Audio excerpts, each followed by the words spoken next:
nombre es Diego Armando Gutiérrez Di Mate, soy consultor para la implementación de normas internacionales de contabilidad, especializado en el sector público. El efectivo y el equivalente al efectivo no es más que lo que antes conocíamos como disponible, es decir, la caja y el banco. Pero adicionalmente vamos a tener una categoría, una nueva cuenta, una nueva clasificación para lo que llamamos equivalente al efectivo. ¿Y qué es el equivalente al efectivo? Son esas inversiones que la entidad tiene para cubrir sus obligaciones de corto plazo, como por ejemplo los CDTs. Pero no todos los CDTs, sino únicamente los que tienen un plazo, un vencimiento inferior a 30 días. Esta norma nos trae un nuevo concepto, una nueva clasificación, y es la del efectivo de uso restringido. Es decir, ese efectivo que tenemos nosotros en los bancos y del cual no podemos hacer un uso inmediato, ya sea por una disposición legal o económica, como por ejemplo un embargo.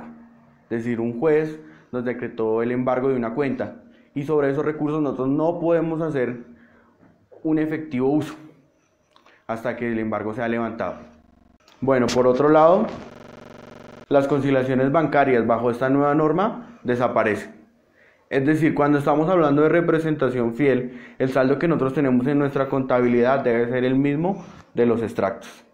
Por tal razón, si nosotros tenemos consignaciones que están pendientes de identificar, igual se tienen que registrar en la contabilidad en el grupo de efectivo y equivalentes al efectivo. Su contrapartida va a ser un pasivo de partidas pendientes por identificar.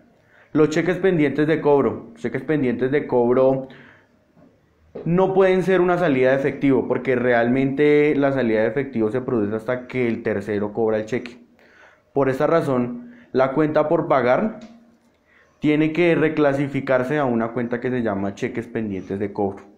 Cuando el cheque está pendiente de cobro y aún pasa el tiempo legal o el plazo para cobrar o la vigencia que tiene el cheque y aún no se ha cobrado, esto se tendrá que reclasificar a la cuenta original de la cual proviene. Llámese beneficios a empleados, cuentas por pagar o obligaciones financieras.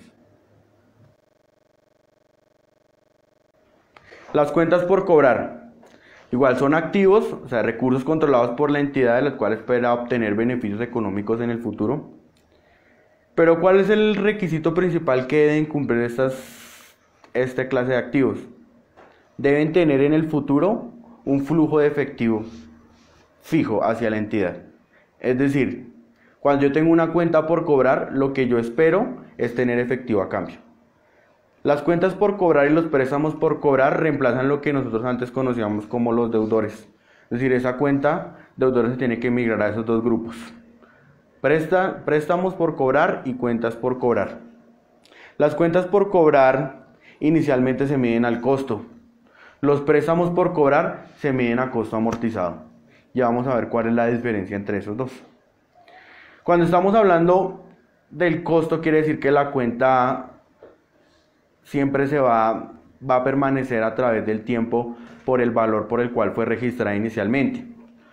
Un ejemplo, si tenemos una cuenta, una factura por cobrar a un tercero, o tenemos una cuenta por cobrar a un contribuyente de 10 millones de pesos, todos los años esa cuenta va a seguir teniendo un valor de 10 millones de pesos. Su medición inicial va a ser 10 millones de pesos y posteriormente, a finales del año, cada 31 de diciembre del año, va a seguir costando 10 millones de pesos. Los intereses que puedan llegar a generar estas cuentas por cobrar van a reconocerse como una cuenta por cobrar aparte, es decir, va a tener una cuenta por cobrar por el impuesto, por la contribución, y otra cuenta por cobrar aparte por el interés que puedan generar esa contribución. Lo que sí tienen que tener esas cuentas es el deterioro, que ya vamos a hablar más adelante de eso. Mientras que los préstamos por cobrar, pues también tienen que cumplir el mismo requisito, y es que yo espero recibir efectivo a cambio. Es decir, yo presto un dinero y espero recibir el dinero más unos intereses. Por esta razón, el costo amortizado no es más que la capitalización de esos intereses. Es decir, por ejemplo, si yo a un empleado le presto 10 millones de pesos, entonces al final del año yo espero tener los mismos 10 millones de pesos más el interés. Más adelante vamos a ver un ejemplo de qué es el costo amortizado. Nuevamente, para las cuentas por cobrar, cuando hablamos de deterioro, pues quiere decir simplemente que yo tengo que garantizar que ese valor que está registrado en mi contabilidad no esté sobrevalorado. Recordemos, tengo un ejemplo, yo tengo una cuenta por cobrar por una indemnización que salió a favor de mi entidad por 100 millones de pesos. Y ahora resulta que el tercero me dice que solo me puede pagar 80 millones. Es decir, tengo una cuenta por cobrar de 100 millones, tengo aquí un valor que voy a recuperar de 80, es decir que yo ya sé que mi cuenta está deteriorada en 20 millones de pesos. Esos 80 millones de pesos lo va a recuperar. Si esos 80 millones de pesos los traigo a valor presente, me da algo así como 62.651.735. En Excel podemos utilizar la fórmula BA, la cual nos va a preguntar la tasa de interés, 13%, el número de periodos, los 2 años, y el valor futuro que queremos descontar, es decir, 80 millones de pesos. La diferencia entre ese valor presente, 62.551.735, y los 100 millones de pesos de la cuenta por cobrar es el valor del deterioro, es decir, 37.348.265. Muy bien, entonces de esta forma nosotros calculamos el deterioro de una cuenta por cobrar. Pero no siempre hay que calcular el deterioro a las cuentas. Únicamente calculamos deterioro cuando tenemos indicios de que la cuenta puede estar deteriorada. ¿Cuándo tenemos indicios? En 2 ocasiones. Primero, cuando el tercero presenta incumplimiento en el pago o cuando presenta desmejoramiento en las condiciones crediticias. Es decir, hasta cuando se cumpla cualquiera de esas 2 condiciones, empezamos a hacer la prueba de deterioro. Es decir, traer a valor presente los pagos futuros y comparar ese valor presente con el valor de la cuenta por cobrar. La diferencia entre los dos será el deterioro, pero solo cuando existan los indicios. Ahora bien, cuando estamos hablando de una entidad pública, sabemos que las entidades públicas no tienen ni 1, ni 2, ni 3 terceros. Tienen miles de contribuyentes, como es el caso de las entidades que recaudan impuestos o multas y sanciones. En ese caso no podemos aplicar un método de cartera, no podemos aplicar un deterioro de cartera de forma individual, sino que tenemos que aplicar un deterioro de forma colectiva.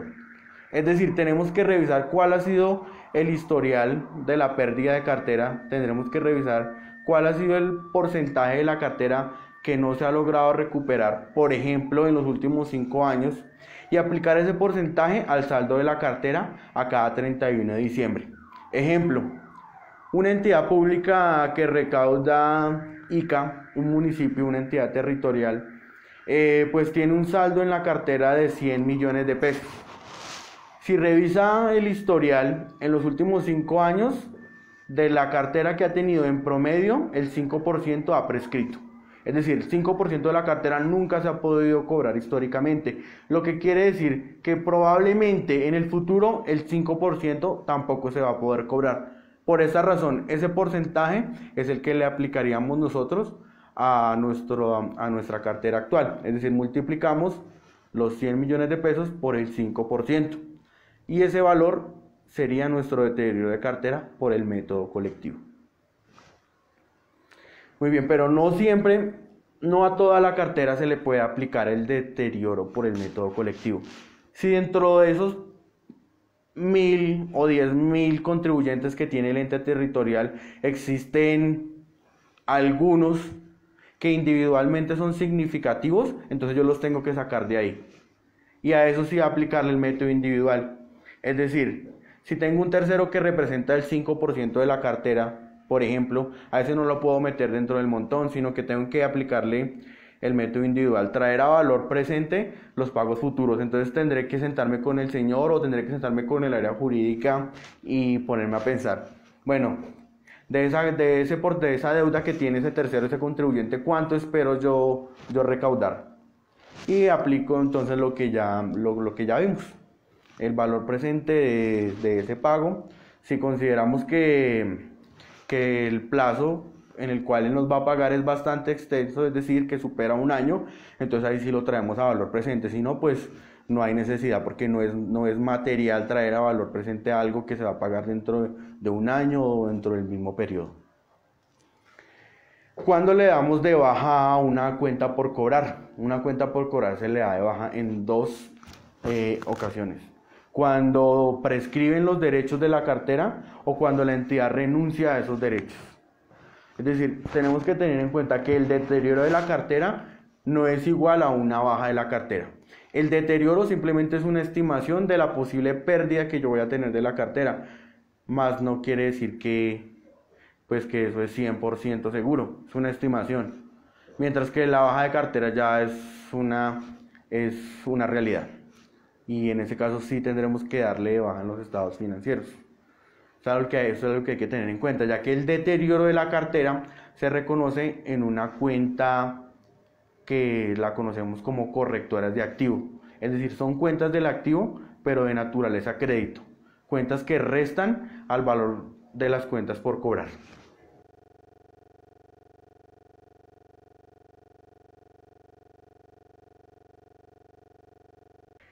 En los préstamos por cobrar, estos se miden inicialmente por el valor desembolsado menos cualquier beneficio en la tasa. Ya vamos a explicar eso. Su medición posterior es el costo amortizado. A continuación vamos a mirar el siguiente ejemplo. A un empleado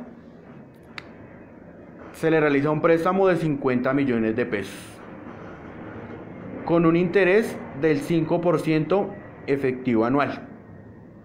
Un plazo de 5 años.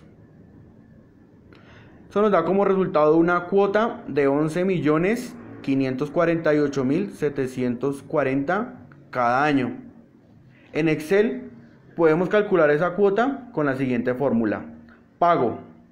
Esta fórmula nos pregunta la tasa, 5%. Número de periodos, 5 años.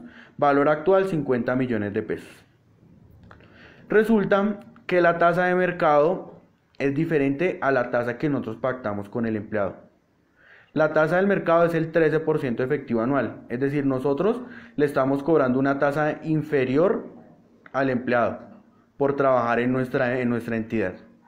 Ahora la norma nos dice que nosotros tenemos que traer a valor presente todos los pagos futuros del crédito. Es decir, tenemos 5 cuotas anuales de 11.548.740 y esas cuotas las tenemos que traer una a una a valor presente, repito nuevamente, con la tasa de mercado. Para eso utilizamos la fórmula en Excel BA, donde nos pregunta tasa, 13% efectivo anual. Número de periodos, para la primera cuota, pues entonces el periodo va a ser 1, porque esa cuota la vamos a recibir dentro de un año. Es decir, que esos 11.548.740 que vamos a recibir en un año equivalen a tener hoy 10.220.124. La segunda cuota, pues utilizamos la misma fórmula, pero los números de periodo son 2. Y el valor presente 9.044.357. Y lo mismo hacemos con los pagos 3, 4 y 5. Al final todos esos valores presentes los sumamos y nos dan 40.619.589. Ese valor es el valor inicial de nuestro préstamo por cobrar. Y es el valor que vamos a llevar nosotros como un saldo inicial en nuestra tabla de amortización.